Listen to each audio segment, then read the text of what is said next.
우리를 죄에서 구하시어 주 예수 십자가 지셨으니 기쁘게 부르세 할렐루야.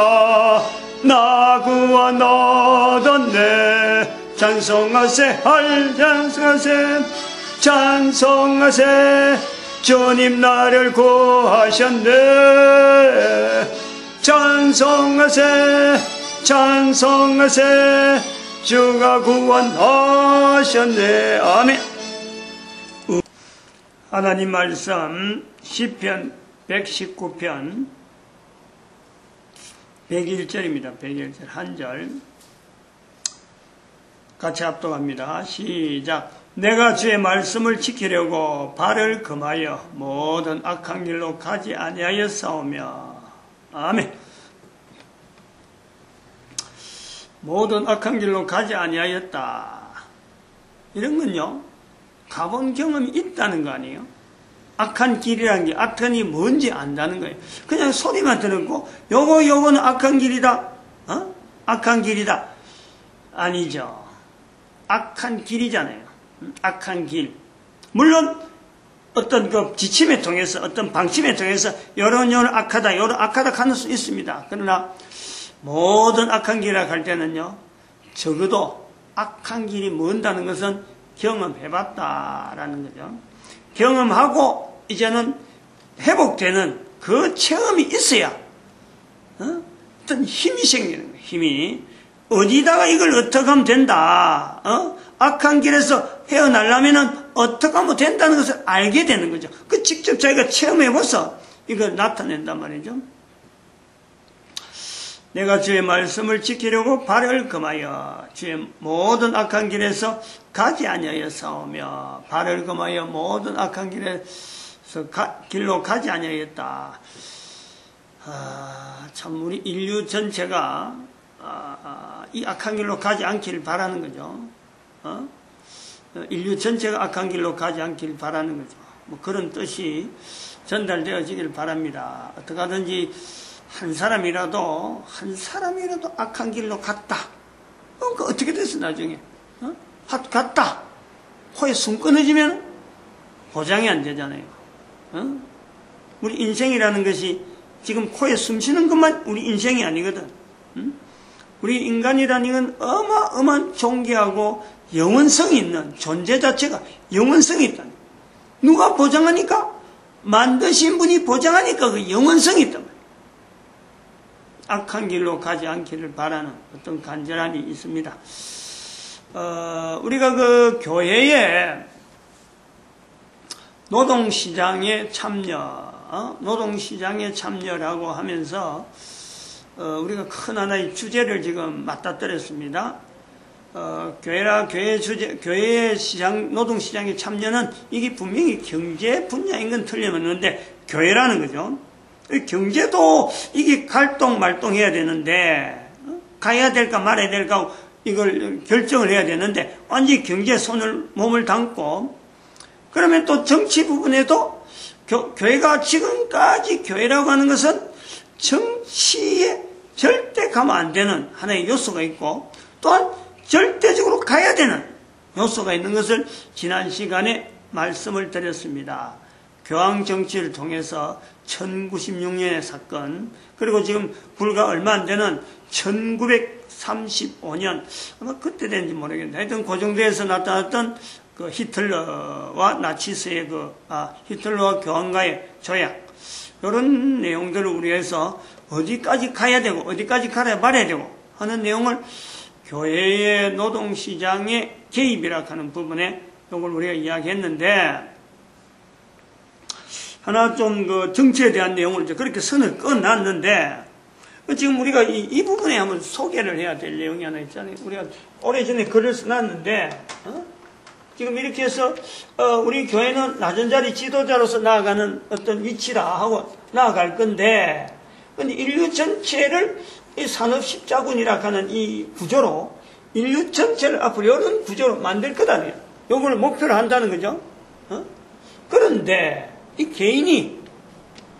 개인이 모델을 박근혜 이 이름 들으면 벌써 우리는 다 알잖아요. 근데 박근혜라 그러면 그냥 아무나 박근혜가 아니고, 이거는 전직 대통령을, 대한민국에서 전직 대통령을 한 사람의 그 위치가 있단 말이에요.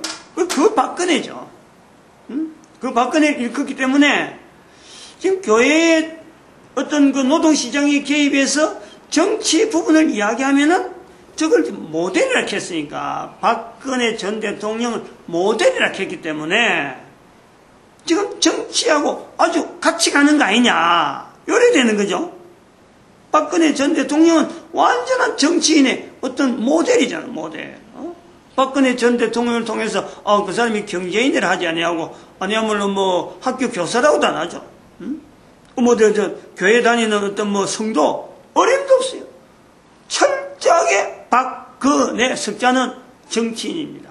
근데 그걸 지금 여기 교회 노동시장 개입해서 모델로 했으니까, 그럼 정치를 강조하는 그런 단체로서 지금 이 내용이 아니냐, 이래 되잖아요. 근데 우리가 여기서 이 내용을 오늘 조금 이야기할 거예요.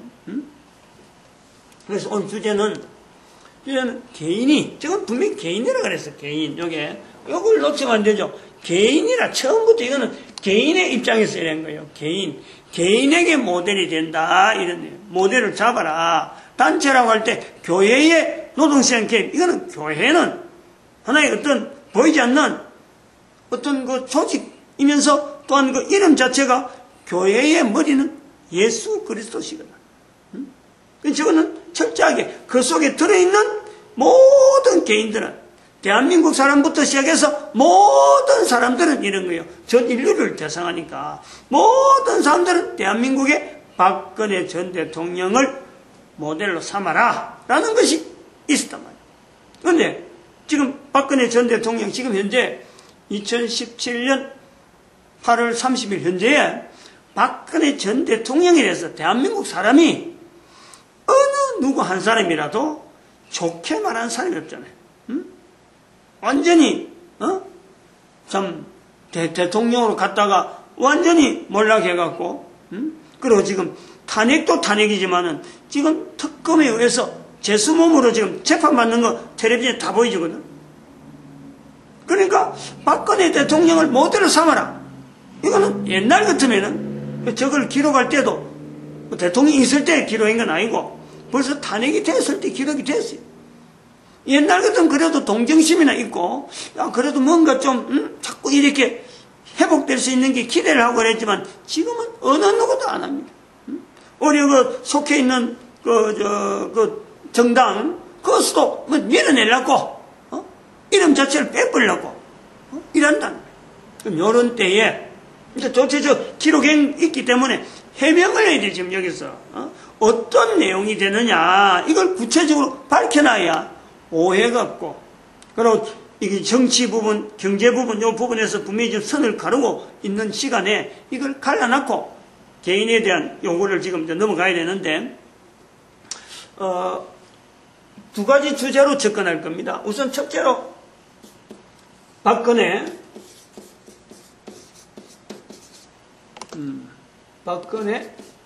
전 대통령이죠.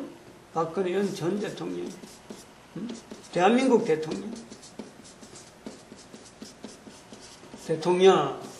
그 다음에 하나 더 있어요. 같이 가야 될 내용이 하나가 뭐냐면, 두 번째는 헌법이 헌법.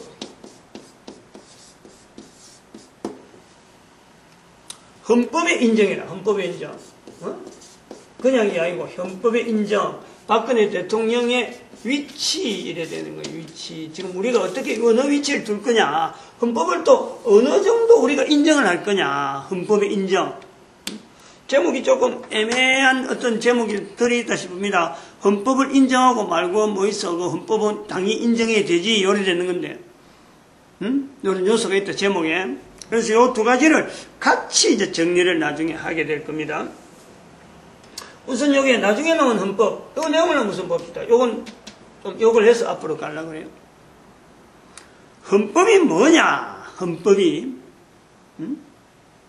뭐냐? 제가 인터넷에, 우리나라 헌법을 가지고 이야기하려고 하면 안 되니까 전 세계에 있는, 각 나라마다 헌법 없는 나라거든. 다 헌법을 다 헌법하고 시작하는 거예요. 영어는 보니까 constitution 이래가 나오는데 영어는 헌법이 나오고 그러나 한글로 아니 한자로 쓰면 헌법은 이렇게 됩니다. 여기가 주자가 있어요. 주자가 있고 이런 식으로 해서 마음심자가 이래요. 법이에요. 헌법 이래야 되는 거예요. 좀 아주 좋은 어떤 표현. 우리는 이런 건 아주 잘 보거든. 응? 여기 중간에 주자가 있다는 것과 밑에 이제 사자가 있다. 이게 사거든, 생각하는. 주인을 생각하는 어떤 거다가 꼭대기 하나, 거기다 근세를 줬다. 이런 뜻이죠. 이런 뜻이 이제 헌법이에요. 한자인데, 그 한자의 뜻이 완전히 내 입주로만 지금 생각하는 거예요. 다른 사람은 어떻게 하는지 모르게. 주자가 있으니까 내가 생각이 탁 들더라고. 헌법이 뭐냐? 제가 한번 전 세계에 있는 헌법을 일일이 다 볼 수 없으니까 인터넷에서 대충 이렇게 어떤 전체적인 개론을 하나 쭉 모아놓은 거, 그걸 한번 읽어봤어요. 쭉 읽어보는데, 명사다. 헌법은 명사인데, 두 가지 내용만 지금 내용을 하려합니다. 하나는 한번 보세요. 헌법이란 뭐냐? 첫 번째, 국가 통치 체제의 기초에 관한 각종 근본 법규의 총체, 모든 국가의 법의 체계적 기초로서 국가 조직 구성 및 작용에 관한 근본법이며 다른 법률이나 명령으로서 변경할 수 없는 한 국가의 최고 법규이다. 이게 헌법에 대한 일반적인 시각이고 다 이런 뜻 때문에 헌법이란 용어를 쓴다는 거예요. 이 모든 나라에 헌법이 다 있다는 거예요. 각 국가의 최고의 법규로서 다른 법률이나 그 국가의 다른 법률이나 명령으로서 변경이 안 되는, 여기 이제 그 1항의 중요한 어떤 요소죠. 여기도 세부적으로 따지고 들어가면 좀 여러 가지 요소가 있는데 나는 그거 놔놨고 어쨌든 최고의 법이다. 변경이 안 된다. 그런 게 헌법이란 위치가 있다. 이제 두 번째 부분에 2항에 자유주의 원리에 입각하여 국민의 기본적인 인권을 보장하고 국가의 정치기구, 특히 입법 조직에 대한 참가의 형식 또는 기준을 규정한 근대 국가의 근본법. 여기는 굉장히 설명해야 될 부분이 많고 지금 저한테도 굉장히 걸리는 부분이 너무 많아요. 우선 이제 두 가지 내용을 보고 우리가 이제 이 헌법에 대한 소위 말하면 한계, 헌법을 인정하자는 거고, 왜 인정을 해야 되냐는 이 입장에 있는 이 자세가 도대체 뭐냐? 국민이 헌법에 그냥 순응해야지 라고 하는데 뭔가 헌법이라고 헌법을 부정하려고 하는 어떤 그 선동이 있는가? 그런 부분은 아닙니다. 나중에 끝까지 다 들어야 돼요. 근데 어쨌든 좀 부정적인 요소가 있다. 그 요소에서 지금 보면은 늘 제가 보면은 70인-1006- 그 보면은 그 그룹에 1006 그룹에 제가 인류사 주제하는 이런 요소에 이 법 부분이나 이 어떤 여러 가지 내용을 많이 설명을 해놨어요. 도대체 각 나라의 법은 어떤 구조로 되어 있다. 다 설명을 이미 해놨어요. 그거하고 비교해보면 되는데, 여기 보면은 2항에 제일 먼저 나오는 내용이 자유주의 원리에 의해 이 부분. 이거는요, 헌법이라는 말을 쓰는 사람은 예사로 쓰는 거예요. 근데 저는 이게 굉장히 위험한 요소를 안고 이렇게 표현하고, 일반적인 헌법을 다 이라는데, 모든 헌법에 다 이런 요소가 있다라는 것을 갖고 자유주의라는 말을 다 쓴단 말이에요. 근데 이게 위험하다는 거예요, 저는. 그리고 또, 국민의 기본적인 인권을 보장하고 하잖아요. 국민적인 인권을. 그러면 이 내용을 갖고 이제 1번은 조금 이따 하고, 이번에 두 번째 했던 여기 국민의 기본적인 인권을 보장한다? 요럴 적에 지난 시간에 있었던 문재인 대통령의 국민에 대한 인권을 김대중 전 대통령의 그게 참석한 그것이 전 국민들이 볼 때 자기의 인권이 보장된다라는 측면에서 위기의식을 느끼는 사람은 없을까? 왜 저렇게 한쪽에 호남 지역에만 가서만 저렇게 행사를 하고 그럴까? 죽은 대통령 그거 가고 왜 저럴까? 불안하거죠. 나는 불안한 거예요. 그리고 굉장히 위기의식이 있다 이래 본단 말이에요. 그리고 이런 것을 기본 인권을 보장한다 할 때 이 부분이 걸리고, 그 다음에 아까 입법기관 이야기 나왔지만은 입법기관이 볼 때 법을 만드는 사람이 있다고 볼 때 이 국민의 기본적인 인권 들어가면, 지난번에도 말씀했잖아요. 더불어민주당 프랭카드 김대중 대통령 무슨 예배 무슨 행사 추모 행사인가 또 이렇게 추도합니다 이렇게 나오는, 그게 과연 옳을까? 기본적인 인권에 대한 문구 자체가 그냥 썩 써놨는데, 이런 것 갖고 법을 다루고 있는 또 대통령에 가는 이런 입장에 있는 사람들이 이런 거 걸리는 요소 이게 도대체 어떻게 받아들일까 이래 보는 거죠. 또 한편으로는 국민적인 인권할 때에 지난번에 말씀했던 호남 지역의 목회자들 이런 생각에 헌법이 이런 요소가 있다는 것을 알고나 있을까? 그 지역의 국민들하고 그 지역의 주민들하고 우리나라 사람들 다른 지역에 있는 주민들하고 이렇게 자꾸 거리가 멀어지는 게 이게 과연 목사들이 가만히 보고 있어야 될 일인가? 이런 내용이에요. 여기 이제 국민의 기본적인 인권에 대한 표현에 대해서 제가 이 헌법이 명시하고 있다는 그 내용, 전 세계에 있는 헌법을 일반적으로 표현한 거로 아마 이런 걸 받아들이고 싶은데, 그렇지 않을 수 있지만은, 아무튼 여기 인터넷에 있는 거니까, 내가 개인적으로 내가 주관적으로 작성한 게 아니고 상당히 객관적이다. 그래 보고, 아까 자유주의 원리라 하는 이거, 자유주의 원리라 하는 원리. 그러니까 이게 헌법이 되어지는 그 구성에서 흐름이, 원리가, 이게 자유주의에서 넘어온다는 거예요. 그러니까 자유를 보장하고, 뭐든지 자유하는 이 내용에서 자유주의를 보장하는, 거기서 자유주의 원리를 말한다면은, 이거는 어마어마한 위험한 요소가, 헌법이라는 요소에, 각 나라 쓰고 있는 헌법에 엄청나게 위험한 요소가 있다. 근데 그렇게 표현할 수밖에 없는 것, 즉 자유주의 원리에 입각해서 하고 표현을 뺄 수 없는 이유는 뭐냐? 이 자유주의 원리라는 표현을 헌법에 엮는 이유는 바로 헌법을 쓰겠다 하는 모든 나라들이 그 시발점을 어디로 가냐 그러면요, 그게 1789년에 프랑스 혁명이 가는 거예요. 프랑스 혁명. 그것부터 자유란 말을, 주권 자체를, 국가가 가지고 있던 주권을 민간이, 일반 국민들이, 시민이 찾아내는, 그것을 시작된 이름을 시민혁명이라 이름을 부르잖아요. 1789년 프랑스 혁명. 그것부터 지금 현재 전 세계 사람들은 근대화, 모든 나라가 근대화하면서 그것에서 나오는 것이 헌법이라는 내용을 가지고 각각 각 나라마다 우리는 헌법을 이런 모양이다, 헌법을 이런 모양이다 하고 헌법이라는 제도를 쓰면서 입헌 군주, 그리고 입군주하고 입헌국, 소위 말하면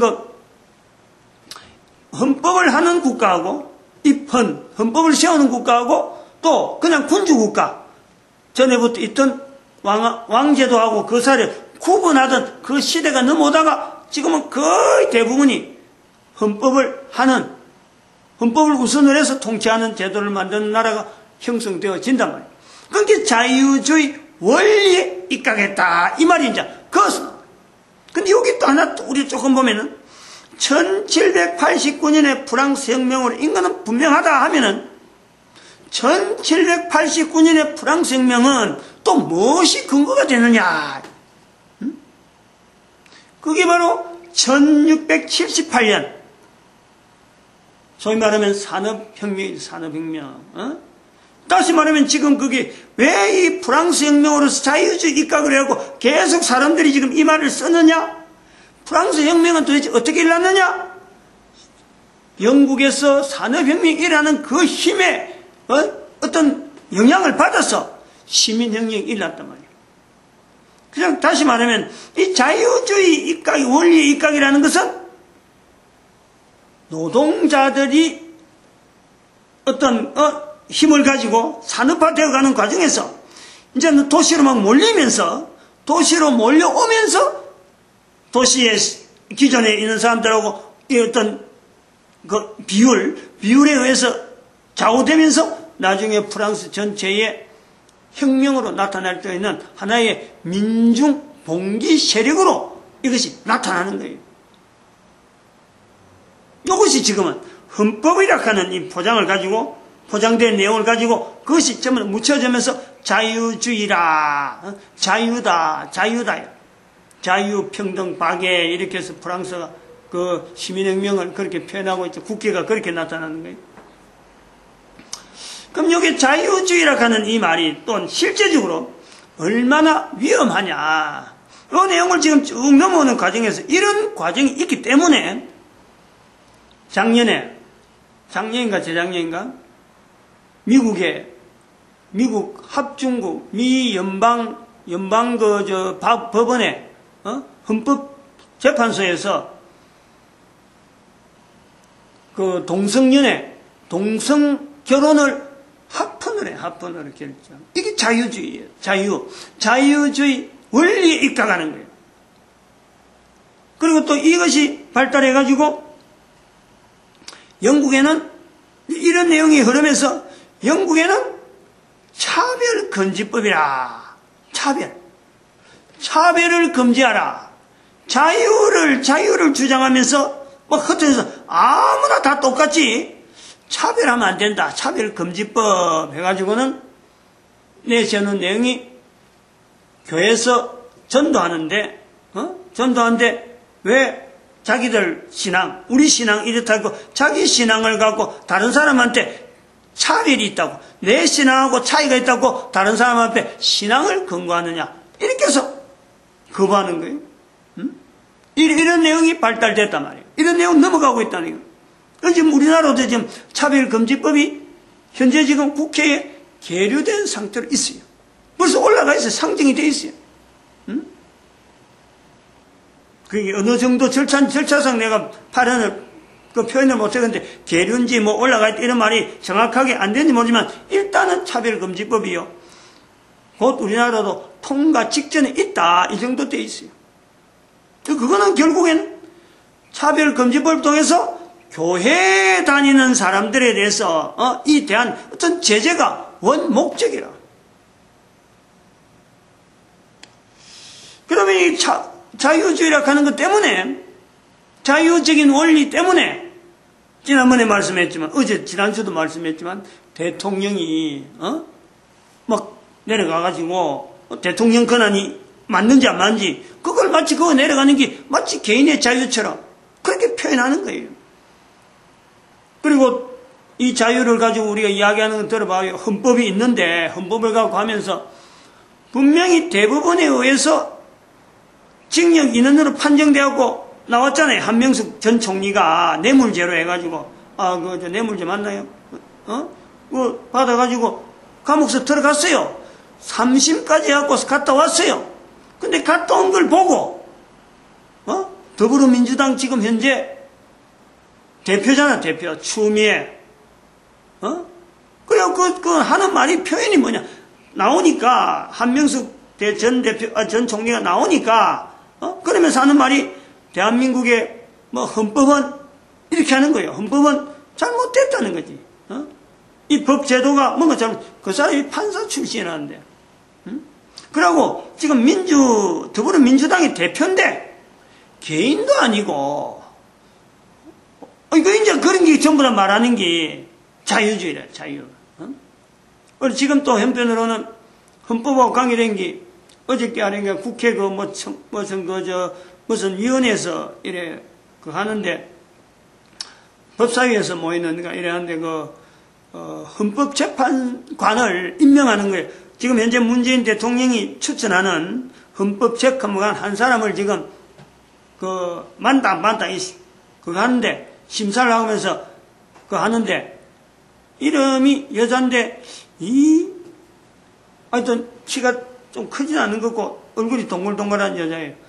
근데 이 사람이 변호사예요. 현재 변호사인데 변호사면서 뭐 하여튼 여러 사람 정치에 좀 앞선다 싶으면 무조건 달라붙어 갖고 그 사람 지지한다 요 지지한다 저 지지한다 이렇게 하고 아주 화려한 이력을 가지고 있는데 이번에 문재인 거기에서 발탁이 돼 가는데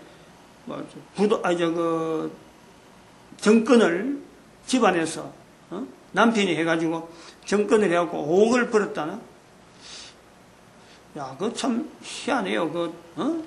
그런 사람을 지금 그러면서 여러 가지 국가에 그 당시 국가에 좀 반대 입장에 있는 사람들 전부 다 그 입장에 서가지고 지지하는 거예요.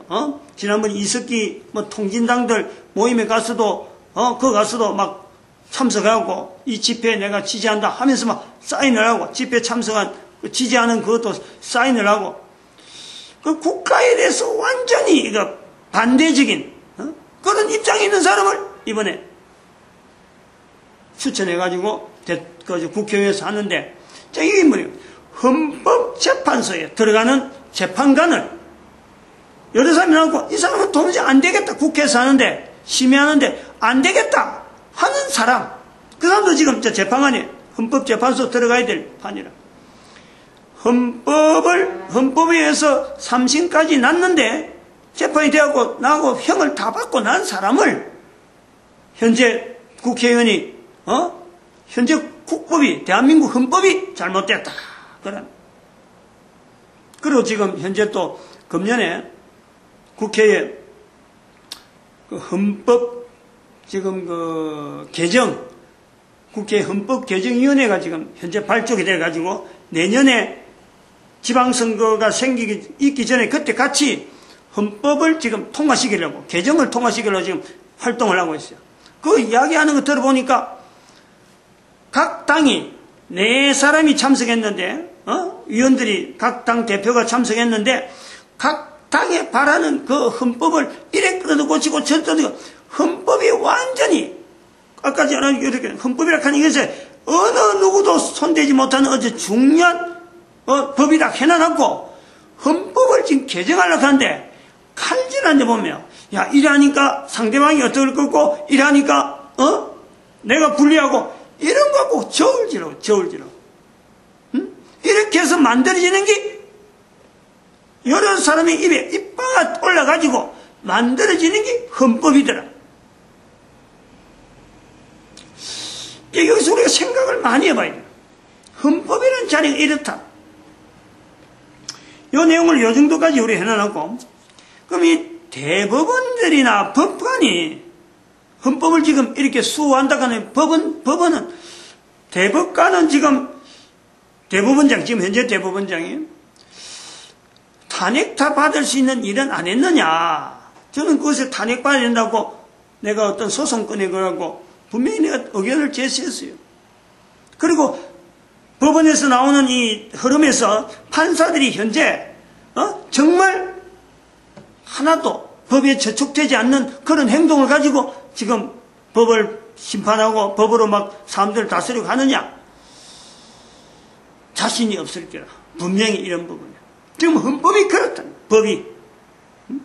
헌법의 위치가 있고 그 헌법의 하위법에서 또 여러 가지 법률이 있는데 이제 그 법에 의해서 지금 현재 이런 입장이 있으면서 헌법이라는 구조가 대한민국에 이런 구조가 있는데 지금 헌법을 이야기한 거 아니에요. 지금 저번에 박근혜 대통령이 이야기할 거예요. 요거 연결하는 거예요. 요런 위치에서 박근혜 대통령은 이제 그 모델이 되어진 거 넘어갑니다. 그래서 나중에 또 헌법을 우리가 인정할 거냐 하는 내용을 또 나중에 정리를 할 거예요. 상당히 많이 시간이 갔는데. 지금 박근혜 대통령 같은 경우는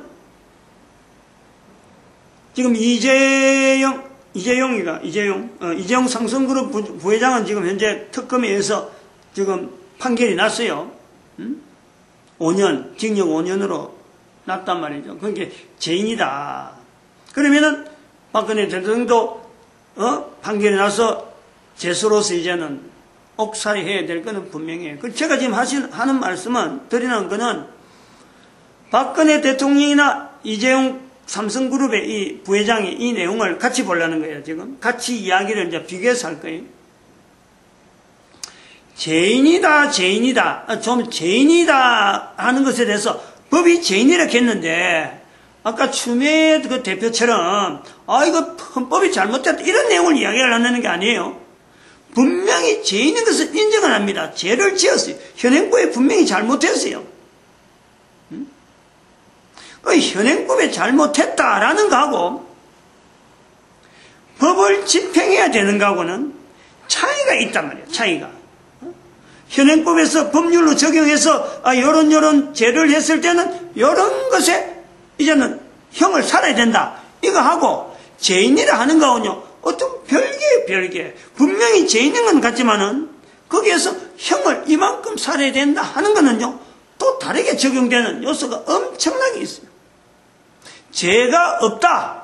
현행법에서 죄가 없다 하는 거는 추미애 대표가 하는 거고, 저는 죄가 없다는 말을 하는 거 아니에요.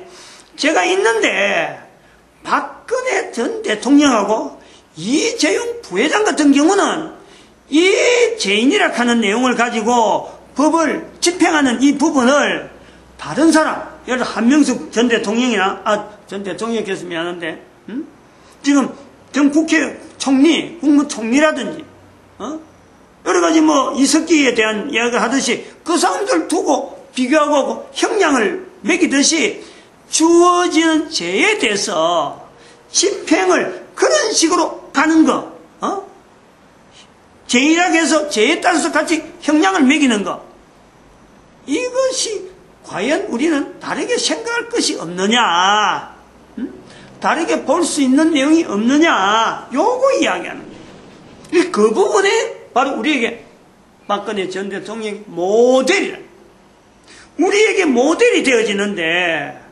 죄는 있을 수가 있어요. 모든 사람들에게 죄가 없는 사람은 아무도 없으니까 죄는 있을 수 있는데 우리에게 모델 되어지는 데는 전혀 손색이 없다. 다시 말하면 지금 이재용 부회장 같은 경우하고 박근혜 전 대통령을 볼 때 누가 박근혜 전 대통령의 입장, 누가 이재용 부회장의 입장 대리로 갈 수 있는 사람이 누가 있어요? 자리가, 그 위치가 아무도 없는 거예요. 오직 유일하게 앞으로도 없고 전에도 없었고 이재용 부회장이라는 자리가 삼성에 뭐가 죄를 잘못했다 했지만은 그런 죄를 지을 수밖에 없는 시대, 그 시대에 두 사람이라고 하는, 한 사람은 여자 처녀 대통령이고 한 사람은 삼성그룹이라고 하는 전 세계에서 그래도 경영이 가장 전 세계적으로 인정을 받는, 뭐가 아쉬워서 서로 뇌물을 주고 뇌물을 받고 할 수 있는 그런 어떤 아쉬움에서 돈이 아쉬워서 하는 한명숙 전 총리 같은 사람하고 같이 엮으면 안 된다. 어떤 시대적으로 이런 사회적인 구조 때문에 경영하는 입장에서 마지 못해서 어쩔 수 없는 환경에 몰려가지고 자기 입장에서 안 하면 안 되는 어떤 사정이 있는 거고, 여기대로 최순실이라고 하는 정말 생각지도 못했던 하나의 변수 때문에 그 여자로서 참 끊지 못하는 그 어떤 관계 때문에 얽혀가지고, 그러니까 박근혜 전 대통령이 아니면은 앞으로도 그렇고 나중에도 전에도 그렇고 이런 일이 생길 수 없는 일, 그걸 그 두 사람이 딱 만난단 말이에요. 요 부분을 법에 의해서, 헌법에 의해서는 어떤 죄가 있는 게 분명한, 그거는 공적으로 분명히 잘못한 건 잘못한데, 그런 요소, 형량을 매기고 앞으로 이 사람이 죄수로서 앞으로 살아가는 삶에 있어서 이 죄 때문에 영향을 주는 부분에서 참조해야 될 내용은 분명히 있다. 이걸 우리가 인정을 해야 돼, 인정을. 이거는 앞으로 중요한 거예요. 모든 사람에게. 우리가 지금 살아가는 우리가 이 땅에 살아가면서 살아가는 전 삶을 두고 분명히 심판받아요. 누구든지 받는 것이 심판이 앞에 있어요. 그런데 그 심판 앞에 내 가려는 삶이 독특함에 대해서 누구 한 사람 내 삶을 대신 살아줄 수 없는 삶이 분명한데 내 삶에 대한 변명을 아무것도 참지 안 하고 내가 그 심판에 들어가 버린다? 참혹합니다. 참혹해요. 이걸 우리가 비교를 해놔야 돼요. 지금부터 훈련을 해야 돼요. 그런 내용에서 우리는 박근혜 전 대통령을 우리가 지금 이게 교회에 노동시장 개입에 모델을 잡는다. 이 개인이 이 내용을 갖고 잡아야 된다. 또 어떻게 해서 이걸 비교해야 되냐면 대한민국에 아주 좋은 예가 있어요. 좋은 예가 있어요. 조선시대에 있었던 우리가 잘 아는 김삿갓, 본명이 김병년 씨인데 마을에 도시에 어느 한 지방에 과거를 쳤는데 소위 말하는 지방 공무원 이제 출세를 앞으로 놔두는 지방 공무원 중에서도 좀 높은 거를 지위에 있어서 이제 저 중앙에도 갈 수 있는 그런 어떤 시험인데 그거 짓는데 장원 합격을 했다는 거. 근데 그 주제가 합격하면서 주제가 출세를 가도 달리는데 주제가 집에 와서 엄마한테 이야기하니까 소위 말하면 홍경래 난에 저 어디 무슨 부사 한경도 어디 부사로 있던 누가 홍경래 난에 도망을 가버린 거예요. 그 부사라 가면 오늘 우리가 그 도 전체를 지키는 아마 최고 책임자가 비슷하게 되어지는 것 같은데 도망가는 거예요. 그거 못 이기니까. 그거를 어떻게 처리하면 좋겠느냐 해가지고 그런 사람 같으면 아주 신랄하게 말이죠. 비판해가지고 그것을 자원급제했다는 거 아니에요? 근데 그 내용을 가지고 엄마한테 가서 이야기를 했더니 엄마가 하는 말이 야, 그분이 바로 너가 할아버지다. 이랬겠죠. 다 아는 거 아니에요, 이건. 여기서 나오는 김병년 씨, 소위 말하는 김삿갓 씨 자세, 요걸 보는 거예요. 과거에 급제한 거, 그 손 다 놔버리고, 국가에 대해서 전혀 거부하지 아니하고, 자기 할아버지를 죽인 이 원수를 하지 않고, 그야말로 방랑신으로 간다. 낮은 자리에 가는 거 아니에요? 낮은 자리에 간단 말이에요? 여기서 우리 박근혜 대통령의 모습과 그대로 같은 거예요. 다시 말하면은, 높은 자리에 있는데 탄핵이라 그러니까, 그냥 소동이 낳고는 그냥 내려오고, 특검이라고 하니까 감옥에 그냥 손손이 가고, 이것이 우리가 교회의 노동시장 개입에 개인이 가져야 될 분명한 요소다. 그러므로 온 우리 국민들이 분명히 잘못한 것은 분명한 건데 그건 분명히 시비는 가려야 되죠. 가려야 되지만은 박근혜 대통령의 그 자리, 다시 말해 김병년, 김삿갓이 그 싹 내려놓고 아버지 욕해가지고 할아버지 욕해가지고 간 그거 우리 국민들이 아무도 관여 안 하잖아요. 야, 할아버지를 어떻게 그래, 욕해. 하지 않나요? 이런 요소가 있잖아요. 분명히 잘못한 건 분명하지만은, 우리 국민들이 한 시대가 지금 가고 있는 사인을 봐야 돼요. 박근혜 대통령 시절에 이재용 부회장을 만나야 되는 어떤 요 요소는요, 이제는 앞으로 이 시대는 이런 내용은 두 번 다시 오지 않아요. 여자 대통령, 삼성그룹의 부회장이 만나야 될 일은 앞으로는 안 와요. 이거는 하나의 시대. 다시 말하면 우리가 한 개인이 살면서 김삿갓에게 김병년에게 할아버지라고 하는 이 존재는요, 김병년에게는 없는 거예요. 두 분 다른 사람이 있을 수가 없어요. 응? 우리에게 박근혜 대통령이나 이재용 삼성회장, 그리고 두 사람의 만남을 통해서 뇌물을 줘야 될 환경은, 이건 뇌물을 통해서 서로 간에 일을 풀어야 될 어떤 내용이 있는 이런 내용은요, 이제 앞으로 없어요. 이걸 다른 어떤 얼마든지 생길 수 있는, 다른 사람에게 이 똑같은 내용이 생길 수 있는 이런 죄하고 같이 다듬어서 같이 허물어 가지고 해버리면은 우리 국민들 자체가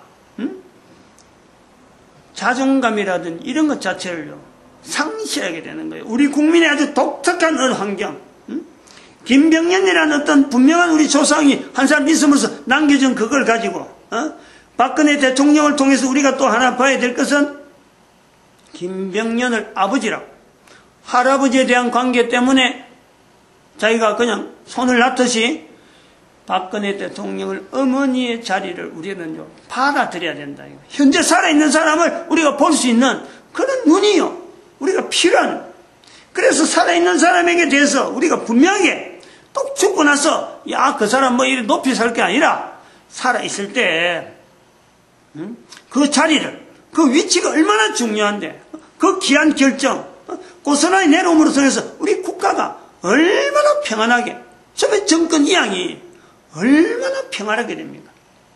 만약에 그때 탄핵이 됐을 적에 갖고 있는 대통령 권한 가지고 만약에 그 탄핵에 내가 절대 내가 내려갈 수 없어 하고 버텼더라면 어떻게 됐겠어요?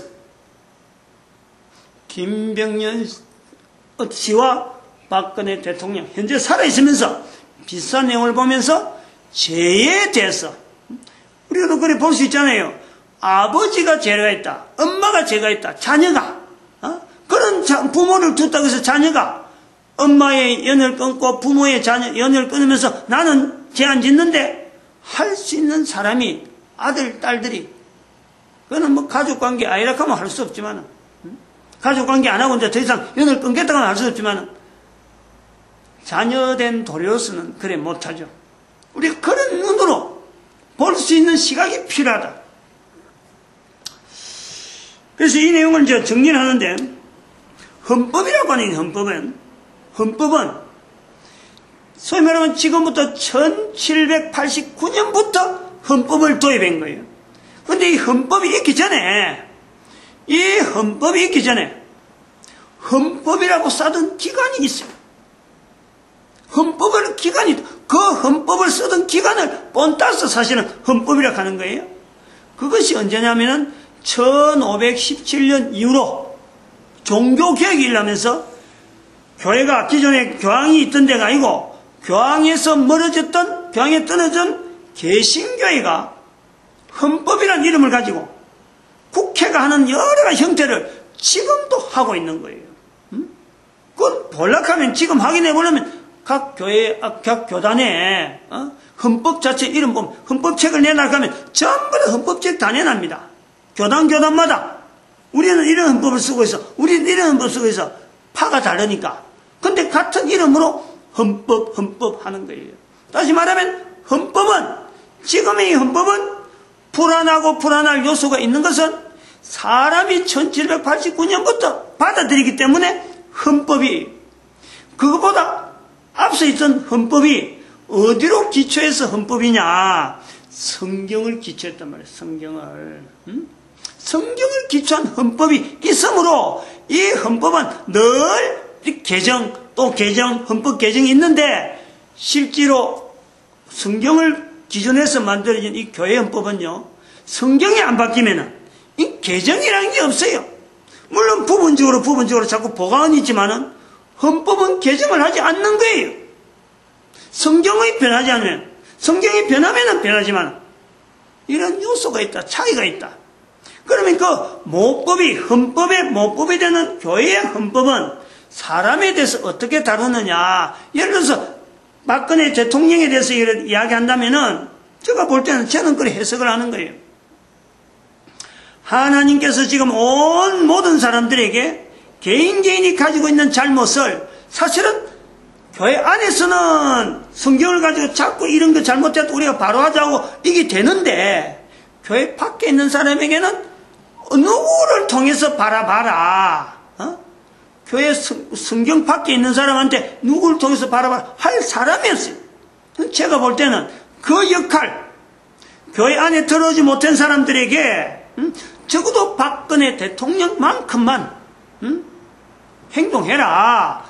국가가 헌법이 있는데 그 헌법에 준해서 탄핵을 하면은 대통령이라도 내려놓는 그런 자세로 보여라. 그 모델이라. 그 자리를 제가 볼 때는 예수님께서 한 손에는 교회라고 하는 어떤 이름에 두는 어떤 기둥, 또 한 손에는 박근혜라고 하는 어떤 기둥을 두고 지금 모든 사람을 구원하려고 하는 구원의 폭, 그것 자체를 본다는 거예요. 그게 서로 뛰어나가는 거. 박근혜 편에서 뛰어나가는 또 최순실이나 막 방해하는 사람도 있겠죠. 또 요 교회는 또 사탄의 어떤 그 역사가 있어갖고 막 밖으로 튀어나오겠죠. 그러나 그 안에다 모든 인간을 몰아내려는 하나님의 섭리, 그걸 2012년에 보고 대한민국이라고 하는 이름에 대해서 그것을 제공하는 그 요소가 있다, 이렇게 보고 있습니다. 이렇게 볼락을 합니다.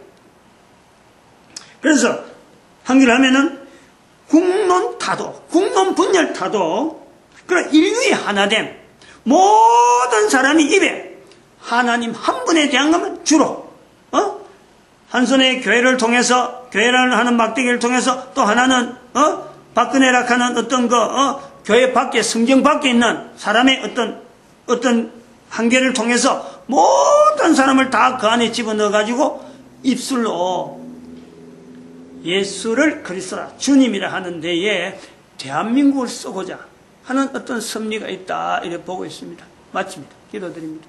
할렐루야. 함께 하심에 감사합니다. 선하게